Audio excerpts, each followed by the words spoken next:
তৈরি করা যায় ওনাকে আমি বলবো আপনাদের মাধ্যমে, আমার বয়স অনেক কম, উনি অনেক অভিজ্ঞ রাজনীতিবিদ, উনি হয়তোবা মেন্টালি মানে ডিস্টার্ব কোনো পজিশনে আছেন, ওনার ভালো মেন্টাল হসপিটালে গিয়ে ওনার এবং ওনার ভাইপুর ডাক্তার দেখানো দরকার। কারণ উনি অনেক দিন যাবৎ অনেক আবল তাবল বক্তব্য, এপাং উপাং ঝাপাং থেকে শুরু করে মানে উনি একজন এন্টারটেইনার হয়ে গেছে, উনি পলিটিশিয়ান নেই। তো ওনাকে বলবো উনি গিয়ে ভালো কোনো মেন্টাল হসপিটালে ওনার ট্রিটমেন্ট করানোর জন্য।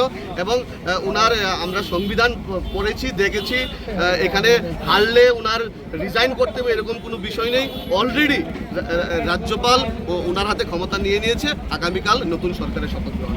বিশেষ করে যুব মোর্চার মানে দাবি থাকবে কিনা না, আসলে ভারতীয় জনতা পার্টি একটা প্ল্যাটফর্ম, যেই প্ল্যাটফর্মে যুবকরা কাজ করার সুযোগ পায়।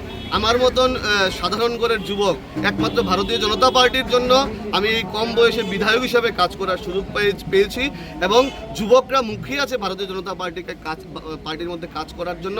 এবং ভারতীয় জনতা পার্টির সরকার যেখানে যেখানে প্রতিষ্ঠা হচ্ছে যুবকদেরকে আত্মনির্ভর হওয়ার জন্য বিভিন্নভাবে আমাদের সরকার চেষ্টা করছে, আমাদের কেন্দ্রীয় সরকার, রাজ্য সরকার চেষ্টা করছে, সেই দিশাতেই যুবকরা এগিয়ে যাচ্ছে।